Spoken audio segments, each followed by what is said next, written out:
Hi hello guys, welcome back to Aadya colourful. ನಾನು Suma. Friends, ಇವತ್ತಿನ ವಿಡಿಯೋದಲ್ಲಿ ಒಂದು ಇನ್ಸ್ಟೆಂಟ್ ಆಗಿರುವಂತಹ ಸ್ನ್ಯಾಕ್ಸ್ ರೆಸಿಪಿನ ನಿಮ್ಮ ಜೊತೆ ಶೇರ್ ಮಾಡ್ತಾ ಇದ್ದೀನಿ. ಒಂದ್ಸಲ ಈ ರೆಸಿಪಿನ ತಯಾರಿಸಿ ಮಕ್ಕಳಿಗೆ ಕೊಟ್ಟರೆ ಖಂಡಿತ ಯಾವಾಗಲೂ ಕೂಡ ಪದೇ ಪದೇ ಇದನ್ನೇ ಕೇಳ್ತಾರೆ. ಅಷ್ಟು ಟೇಸ್ಟಿಯಾಗಿರುತ್ತೆ ಮತ್ತು ತುಂಬಾ ಈಸಿಯಾಗಿ ಮನೆಯಲ್ಲಿ ಮಾಡ್ಕೊಳ್ಬೋದು. ಸೊ ಈ ಒಂದು ರೆಸಿಪಿ ಮಾಡೋದಕ್ಕೆ ಮೊದಲನೇದಾಗಿ ನೋಡಿ, ಒಂದು ಪ್ಯಾನಿಗೆ ನಾನು ಒಂದು 3 ಅಥವಾ 4 ಪೀಸ್ ಆಗುವಷ್ಟು ಬ್ರೆಡ್ ಪೀಸಸ್ನ ಹಾಕ್ಕೊಂಡಿದ್ದೀನಿ. ಇದಕ್ಕೆ ಸುಮಾರು ಒಂದು 2 ಕಪ್ ಆಗುವಷ್ಟು ಹಾಲನ್ನು ಹಾಕ್ಕೊಳ್ತಾ ಇದ್ದೀನಿ. ಸೊ ಫ್ರೆಂಡ್ಸ್, ನೀವೆಲ್ಲರೂ ಫಸ್ಟ್ ಟೈಮ್ ನನ್ನ ಚಾನಲ್ಗೆ ವಿಸಿಟ್ ಮಾಡಿದರೆ ಪ್ಲೀಸ್ ಚಾನಲ್ನ ಸಬ್ಸ್ಕ್ರೈಬ್ ಮಾಡ್ಕೊಳ್ಳಿ, ಹಾಗೆ ಲೈಕ್ ಮಾಡಿ ಮತ್ತು ಶೇರ್ ಮಾಡಿ ಫ್ರೆಂಡ್ಸ್. ಓಕೆ, ಈಗ ನೋಡಿ ನಾನು ಹಾಲನ್ನು ಹಾಕ್ಕೊಂಡಿದ್ದೀನಿ. 2 ಕಪ್ ಆಗುವಷ್ಟು ಹಾಲನ್ನು ಉಪಯೋಗಿಸಿದ್ದೀನಿ. ನಂತರ ಮೇಲ್ಗಡೆ ನಾನು ಚಿರೋಟಿ ರವನ ತೊಗೊಂಡಿದ್ದೀನಿ, ಇಲ್ಲಿ 3/4 ಕಪ್ ಆಗುವಷ್ಟು. ಓಕೆ, ನಮಗೆ ಅರ್ಧ ಕಪ್ ಸಾಕಾಗುತ್ತೆ. ನಾನು ಒಂದು ಕಪ್ಪಲ್ಲಿ 3/4 ಕಪ್ ಆಗೋಷ್ಟು ತೊಗೊಂಡಿದ್ದೀನಿ.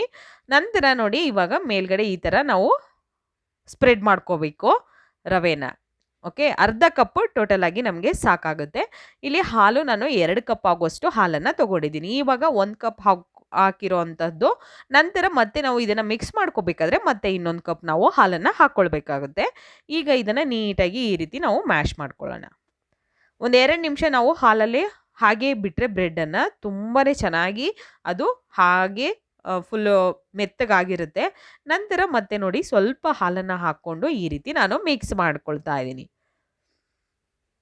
ತುಂಬಾ ಈಸಿಯಾಗಿ ನೀವು ಈ ಮನೆಯಲ್ಲಿಯೇ ಒಂದು ಸ್ನ್ಯಾಕ್ಸನ್ನು ತಯಾರಿಸ್ಕೋಬೋದು. ಖಂಡಿತ ಎಷ್ಟು ಯಮ್ಮಿಯಾಗಿರುತ್ತೆ ಅಂದರೆ, ನೀವು ಒಂದ್ಸಲ ತಯಾರಿಸಿ ಮಕ್ಕಳಿಗೆ ಕೊಡಿ, ಗೊತ್ತಾಗುತ್ತೆ ನಿಮಗೆ. ಓಕೆ, ಈಗ ನೋಡಿ ಚೆನ್ನಾಗಿ ಇದನ್ನು ಮಿಕ್ಸ್ ಮಾಡ್ಕೊಳ್ತಾ ಇದ್ದೀನಿ.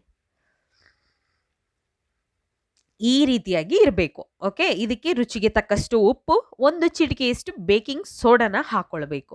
ಬೇಕಿಂಗ್ ಸೋಡಾ ಅಥವಾ ಬೇಕಿಂಗ್ ಪೌಡರ್ ಯಾವುದನ್ನು ಬೇಕಿದ್ರೂ ಹಾಕ್ಕೊಳ್ಬೋದು. ಈಗ ನೋಡಿ, ಈ ರೀತಿಯಾಗಿರುವಂತಹ ಒಂದು ಮಿಶ್ರಣ ರೆಡಿಯಾಗಿದೆ. ನಂತರ ಈಗ ಒಂದು ಸ್ಟವ್ ಮೇಲೆ ಇಟ್ಕೊಂಡಿದ್ದೀನಿ. ಸ್ಟವ್ ಮೇಲೆ ಇಟ್ಟು ಇದನ್ನು ಲೋ ಫ್ಲೇಮಲ್ಲಿ ನಾವು ಬೇಯಿಸ್ಕೊಳ್ಳೋಣ 5 ನಿಮಿಷ. ಇದರ ಮೇಲೆ ಒಂದು ಲಿಡ್ಡನ್ನು ಕ್ಲೋಸ್ ಮಾಡಿಬಿಟ್ಟು ನಾವು ಇದನ್ನು ಬೇಯಿಸ್ಕೊಳ್ಳೋಣ. ಸೊ ಇನ್ನೊಂದು ಸೈಡು ಇವಾಗ ಒಂದು ಪಾತ್ರೆ ಇಟ್ಕೊಂಡಿದ್ದೀನಿ. ಇದಕ್ಕೆ 1 ಕಪ್ ಆಗುವಷ್ಟು ನೀರನ್ನು ಹಾಕ್ಕೊಳ್ತಾ ಇದ್ದೀನಿ. ನೋಡಿ, ನೀರನ್ನು ಹಾಕ್ಕೊಂಡ ನಂತರ ನಾನು ಇದಕ್ಕೆ 2 ಟೊಮ್ಯಾಟೊನ ಹಾಕ್ಕೊಳ್ತಾ ಇದ್ದೀನಿ. ಜಾಸ್ತಿ ಹಣ್ಣಾಗಿರೋಂಥ ಟೊಮ್ಯಾಟೊನ ಉಪಯೋಗಿಸಿ, ಖಂಡಿತ ಸೂಪರ್ ಆಗಿರುತ್ತೆ ಈ ಒಂದು ಸ್ನ್ಯಾಕ್ಸು. ಸೊ ಈಗ ನೀರನ್ನು ಹಾಕಿದ ನಂತರ ನಾವು ಇದನ್ನು ಚೆನ್ನಾಗಿ ಕುದಿ ಬರೋದಕ್ಕೆ ಬಿಡಬೇಕು. ಚೆನ್ನಾಗಿ ಬೇಯಿಸ್ಕೋಬೇಕು ಟೊಮ್ಯಾಟೊನ. ನಾವು ಅದರ ಸಿಪ್ಪೆ ಆಚೆ ಬರಬೇಕು, ಆ ಥರ ನೀಟಾಗಿ ಬೇಯಿಸ್ಕೋಬೇಕು ಇದನ್ನು. ನೋಡಿ, ನಾನು ಹಾಗೆ ಇದನ್ನು ಸುಮಾರು 5 ರಿಂದ 10 ನಿಮಿಷ ಬೇಯಿಸ್ಕೊಳ್ಳೋದಕ್ಕೆ ಬಿಡ್ತಾ ಇದ್ದೀನಿ. ಬೇಯಿಸಿದ ನಂತರ ಇದು ಈಗ ಆಗಿದೆ ನೋಡ್ಬೋದು ಇವಾಗ. ಸೊ ನೀಟಾಗಿ ಬೆಂದಿದೆ. ಸೊ ನಾನಿವಾಗ ಒಂದು ಟೊಮ್ಯಾಟೊನ ತೆಗೆದು ತೋರಿಸ್ತೀನಿ ನಿಮಗೆ ಎಷ್ಟು ಚೆನ್ನಾಗಿ ಬಂದಿದೆ ಅಂತ. ಇದು ನೋಡಿ, ತುಂಬಾ ಚೆನ್ನಾಗಿ ಬೆಂದಿದೆ. ಸೊ ನೋಡಿ, ಆಗಿದೆ ಇವಾಗ, ಇದು ಕರೆಕ್ಟಾಗಿ ಆಗಿದೆ. ಸೊ ಇದನ್ನು ಒಂದು ಸೈಡ್ ಇಟ್ಕೊಳ್ಳೋಣ, ಸ್ವಲ್ಪ ತಣ್ಣಗಾಗಲಿ ಅದು. ನಂತರ ನೋಡಿ, ಇಲ್ಲಿ ನಾವು ಇಟ್ಟಿರೋಂಥ ಸ್ಟವ್ ಮೇಲೆ ಇಟ್ಟಿರೋಂತಹ ಒಂದು ಬ್ರೆಡ್ಡಿನ ಮಿಶ್ರಣ ಈಗ ಹೇಗೆ ಬೆಂದಿದೆ ಅಂತ. ತುಂಬಾ ಚೆನ್ನಾಗಿದೆ. ಸ್ವಲ್ಪ ಮೆತ್ತಗಾಗ್ತಾ ಇತ್ತು. ನಂತರ ಒಂದು 2 ಸೆಕೆಂಡ್ ಬೇಯಿಸಿ ನಾನು ಮತ್ತೆ ನೋಡಿ ಹಾಕ್ಕೊಳ್ತಾ ಇದ್ದೀನಿ ಒಂದು ತಟ್ಟೆಗೆ. ತುಂಬಾ ಚೆನ್ನಾಗಿ ಬೆಂದಿದೆ. ಸೊ ಇದು ಒಂದು ಪಿಜ್ಜಾ ಬೇಸಾಗಿ ಇದನ್ನು ಉಪಯೋಗಿಸ್ತೀವಿ. ನೀವು ಖಂಡಿತ ಬ್ರೆಡ್ ಪಿಜ್ಜಾ ರೆಸಿಪಿನ ಈ ರೀತಿ ನೀವು ಮಾಡಿದ್ರೆ ಸೂಪರ್ ಆಗಿರುತ್ತೆ. ಮಕ್ಕಳಂತೂ ತುಂಬಾ ಇಷ್ಟಪಡ್ತಾರೆ. ಮತ್ತು ಅದೇ ಪ್ಯಾನಿಗೆ 1 ಸ್ಪೂನ್ ಆಗೋಷ್ಟು ಎಣ್ಣೆನ ಹಾಕ್ಕೊಂಡಿದ್ದೀನಿ. ಮತ್ತೆ ಹಾಕಿದ ನಂತರ ಇವಾಗ ನಾವು ಅದರ ಬೇಸನ್ನು ನೋಡಿ ಮತ್ತೆ ನಾವು ಅದರಲ್ಲಿ ಹಾಕ್ಕೊಳ್ಳೋಣ. ಹಾಕಿದ ನಂತರ ಈಗ ಸ್ಟವ್ನ ಲೋ ಫ್ಲೇಮಲ್ಲೇ ಮಾಡ್ಕೊಳ್ಳಿ. ಲೋ ಫ್ಲೇಮ್ ಮಾಡಿದ ನಂತರ ಈಗ ಟೊಮ್ಯಾಟೊನ ಫಸ್ಟು ಈ ರೀತಿ ಕಟ್ ಮಾಡ್ಕೊಳ್ಳೋಣ. ನೋಡಿ, ಕಟ್ ಮಾಡಿಕೊಂಡು ನಾವು ಇದರ 4 ಭಾಗನ ಮಾಡಿ ಒಂದು ಮಿಕ್ಸಿ ಜಾರ್ಗೆ ಹಾಕ್ಕೊಳ್ಬೇಕು. ಇವಾಗ ಈ ರೀತಿ ಟೊಮ್ಯಾಟೊನ ಕಟ್ ಮಾಡಿ ನಾನು ಜಾರ್ಗೆ ಹಾಕ್ಕೊಳ್ತಾ ಇದ್ದೀನಿ. ಇವಾಗ ಆಗಿದೆ. ಸೊ ಜಾರಿಗೆ ಹಾಕ್ಕೊಳ್ಳೋಣ. ನೀವು ಟೊಮ್ಯಾಟೊ ರುಬ್ಬಬೇಕಾದ್ರೆ ಟೊಮ್ಯಾಟೊ ಪೂರ್ತಿಯಾಗಿ ತಣ್ಣಗಾಗಬೇಕು. ತಣ್ಣಗಾದ ನಂತರನೇ ನೀವು ಗ್ರೈಂಡ್ ಮಾಡ್ಕೊಂಬರ್ಬೇಕು. ಓಕೆ, ನಾನು ಕೂಡ ಈಗ ನೀರೇನು ಹಾಕ್ತಲೇ ಹಾಗೆ ಇದನ್ನು ಗ್ರೈಂಡ್ ಮಾಡ್ಕೊಂಬನ್ನಿ. ಸೊ ಈಗ ಆಗಿರೋವಂಥದ್ದು ಪ್ಯೂರಿ ರೆಡಿಯಾಗಿದೆ, ಟೊಮ್ಯಾಟೊ ಪ್ಯೂರಿ. ಸೊ ಇದನ್ನು ಒಂದು ಸೈಡ್ ತೆಗೆದಿಟ್ಕೊಳ್ಳೋಣ. ಈಗ ಒಂದು ಪ್ಯಾನ್ ತಗೊಳ್ತಾ ಇದ್ದೀನಿ. ಸೊ ಇದಕ್ಕೆ 1 ಸ್ಪೂನ್ ಆಗುವಷ್ಟು ಆಯಿಲ್ ಮತ್ತು 1 ಸ್ಪೂನ್ ಆಗುವಷ್ಟು ಬೆಣ್ಣೆ ಇಷ್ಟನ್ನು ಹಾಕ್ಕೊಳ್ತಾ ಇದ್ದೀನಿ. ಸೊ ಇಷ್ಟು ಹಾಕಿದ ನಂತರ ಸ್ವಲ್ಪ ಬೆಣ್ಣೆ ಕರಗಲಿ. ಬೆಣ್ಣೆ ಕರಗಿದ ನಂತರ ನಾವು ನೋಡಿ ಈಗ ಸ್ವಲ್ಪ ಬೆಣ್ಣೆ ಕರಗ್ತಾ ಇದೆ. ತುಂಬಾ ರುಚಿಯಾಗಿರುವಂತಹ ಶುಚಿಯಾಗಿರುವಂತಹ ಒಂದು ಈವ್ನಿಂಗ್ ಸ್ನ್ಯಾಕ್ಸ್ ರೆಸಿಪಿ. ಸೊ ಖಂಡಿತ ಮಕ್ಕಳಿಗೆ ತುಂಬಾ ಇಷ್ಟ ಆಗುವಂತಹ ಒಂದು ರೆಸಿಪಿ ಇದು ಪಿಜ್ಜಾ. ಸೊ ಈ ಪಿಜ್ಜಾನ ನೀವು ಮನೆಯಲ್ಲಿಯೇ ತಯಾರಿಸ್ಕೋಬೋದು. ಯಾವುದೇ ರೀತಿ ಓವೆನ್ ಬೇಕಾಗಲ್ಲ ನಮಗೆ. ತುಂಬಾನೇ ಈ ಮನೆಯಲ್ಲಿ ಏನೇನು ಒಂದು ಇಂಗ್ರೀಡಿಯೆಂಟ್ಸ್ ಇರುತ್ತೋ ಸೊ ಅದರಲ್ಲೇ ನೀವು ಈ ಒಂದು ರುಚಿಯಾಗಿರುವಂತಹ ಪಿಜ್ಜಾನ ತಯಾರಿಸ್ಕೋಬೋದು. ಸೊ ನೋಡಿ ಇವಾಗ ಬೆಣ್ಣೆ ಕರಗದ ನಂತರ ನಾವು ಬೆಳ್ಳುಳ್ಳಿನ ಹಾಕ್ಕೊಳ್ತಾ ಇದ್ದೀನಿ. ಬೆಳ್ಳುಳ್ಳಿನ ಸಣ್ಣದಾಗಿ ಕಟ್ ಮಾಡಿಕೊಂಡು ಹಾಕ್ಕೊಂಡಿದ್ದೀನಿ. ಹಾಗೆ ಟೊಮೆಟೊ ಪ್ಯೂರಿ ಕೂಡ ಹಾಕ್ಕೊಳ್ತಾ ಇದ್ದೀನಿ. ಇವಾಗ ಟೊಮೆಟೊ ಪ್ಯೂರಿನ ಹಾಕಿ ನಾವು ಚೆನ್ನಾಗಿ ಇದನ್ನು ಕುದಿಸ್ಕೋಬೇಕು. ಸೊ ಒಂದ್ಸಲ ಚೆನ್ನಾಗಿ ಮಿಕ್ಸ್ ಮಾಡ್ಕೊಳ್ಳೋಣ ನೀಟಾಗಿ. ಇದಕ್ಕೆ ಇವಾಗ ನಾನು ಕೆಲವೊಂದು ಸ್ಪೈಸಸ್ನು ಕೂಡ ಆ್ಯಡ್ ಮಾಡಬೇಕು. ಸೊ ಈಗ ಮಿಕ್ಸ್ ಮಾಡ್ಕೊಳ್ಳೋಣ.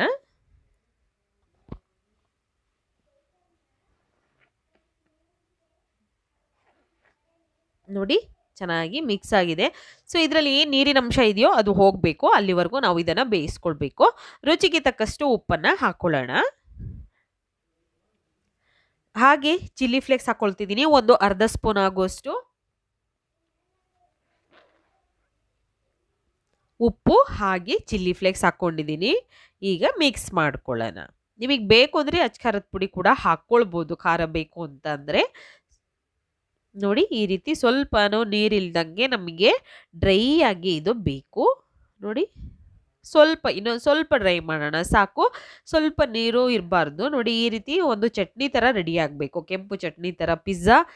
ಪಿಜ್ಜಾಗೆ ಬಳಸುವಂತಹ ಚಟ್ನಿ ರೆಡಿಯಾಗಿದೆ ಅಲ್ವಾ ಇವಾಗ. ಸೊ ಇದನ್ನು ಮತ್ತೆ ಈಗ ಪಿಜ್ಜಾ ಬೇಸ್ ಮೇಲೆ ಹಾಕ್ಕೊಳ್ಳೋಣ.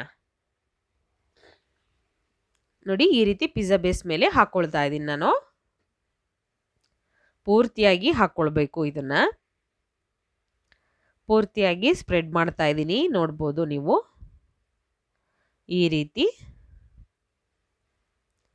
ಹಾಕ್ಕೊಳ್ಳೋಣ ಮೇಲೆ.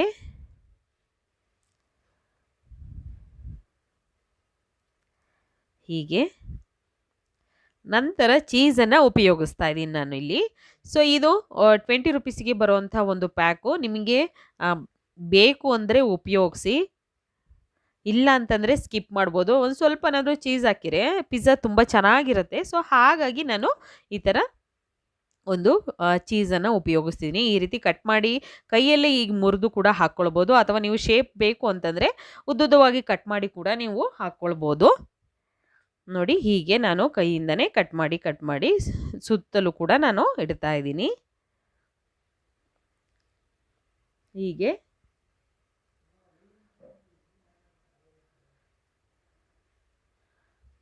ಈ ರೀತಿಯಾಗಿ ನಾನು ಸುತ್ತಲೂ ಕೂಡ ಈಗ ಇಟ್ಟ ನಂತರ ಕ್ಯಾಪ್ಸಿಕಮ್ನ ತೊಗೊಂಡಿದ್ದೀನಿ. ಕ್ಯಾಪ್ಸಿಕಮ್ನ ಹಿಂಗೆ ಉದ್ದುದ್ದ ಕಟ್ ಮಾಡ್ಕೊಂಡಿದ್ದೀನಿ ನಾನು. ಸೊ ಇದರಲ್ಲಿ ನಿಮಗೆ ಯಾವ್ಯಾವ ಕಲರ್ ಕ್ಯಾಪ್ಸಿಕಮ್ ಸಿಗುತ್ತೋ ಅವೆಲ್ಲದೂ ಕೂಡ ಉಪಯೋಗಿಸ್ಬೋದು. ಇಲ್ಲಿ ನಾನು ಗ್ರೀನ್ ತೊಗೊಂಡಿದ್ದೀನಿ. ಹಾಗೆ ನಿಮಗೆ ರೆಡ್ ಕಲರ್ ಸಿಕ್ಕಿರೆ ಅದನ್ನು ಕೂಡ ಉಪಯೋಗಿಸಿ, ಹಾಗೆ ಯೆಲ್ಲೋ ಸಿಕ್ಕಿರೆ ಅದನ್ನು ಕೂಡ ಉಪಯೋಗಿಸಿ, ತುಂಬ ಚೆನ್ನಾಗಿರುತ್ತೆ. ಹಾಗೆ ನಾನು ಈರುಳ್ಳಿ ಕೂಡ ಉದ್ದುದ್ದವಾಗಿ ಕಟ್ ಮಾಡ್ಕೊಂಡಿದ್ದೀನಿ, ಅದನ್ನು ಕೂಡ ಈ ರೀತಿ ಹಾಕ್ಕೊಂಡು ನಂತರ ಟೊಮ್ಯಾಟೊನ ಹಾಕ್ಕೊಳ್ತಾ ಇದ್ದೀನಿ. ನೋಡಿ ಟೊಮ್ಯಾಟೊ ಕೂಡ ಉದ್ದುದ್ದ ಕಟ್ ಮಾಡ್ಕೋಬೇಕು. ತುಂಬಾ ಟೇಸ್ಟಿಯಾಗಿ ಬರುತ್ತೆ, ತುಂಬ ಈಸಿಯಾಗಿ ಮಾಡ್ಬೋದು ಈ ಒಂದು ಬ್ರೆಡ್ ಪಿಜ್ಜಾನ. ಸೊ ನೋಡಿ ಮೇಲ್ಗಡೆ ಈಗ ಮತ್ತೆ ಚೀಸನ್ನು ಹಾಕ್ಕೊಳ್ತಾ ಇದ್ದೀನಿ.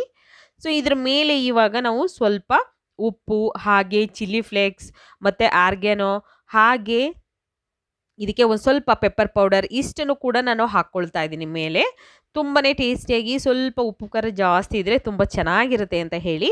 ಸೊ ಇದ್ರ ಮೇಲೆ ಒಂದು ಲಿಡ್ಡನ್ನು ಮುಚ್ಚಿ ನಾವು ಸುಮಾರು ಒಂದು 2 ರಿಂದ 3 ನಿಮಿಷದವರೆಗೂ ಬೇಯಿಸ್ಕೊಂಡ್ರೆ ಸಾಕು. ಜಾಸ್ತಿ ಟೈಮ್ ಏನು ಬೇಕಾಗೋದಿಲ್ಲ, ಯಾಕೆಂದರೆ ಪಿಜ್ಜಾ ಬೇಸು ನೀಟಾಗಿ ಬೆಂದರೆ ಸಾಕು, ತುಂಬ ಚೆನ್ನಾಗಿ ಬರುತ್ತೆ. ಸೊ ಮೇಲ್ಗಡೆ ನೋಡಿ ಇವಾಗ 2 ನಿಮಿಷ ಬೇಯಿಸಿದ ನಂತರ ನಾನು ಪಿಜ್ಜಾನ ತೆಗೆದಿಟ್ಕೊಂಡಿದ್ದೀನಿ. ನಂತರ ಈ ಥರ ನಾವು ಕಟ್ ಮಾಡ್ಕೊಳ್ಳೋಣ.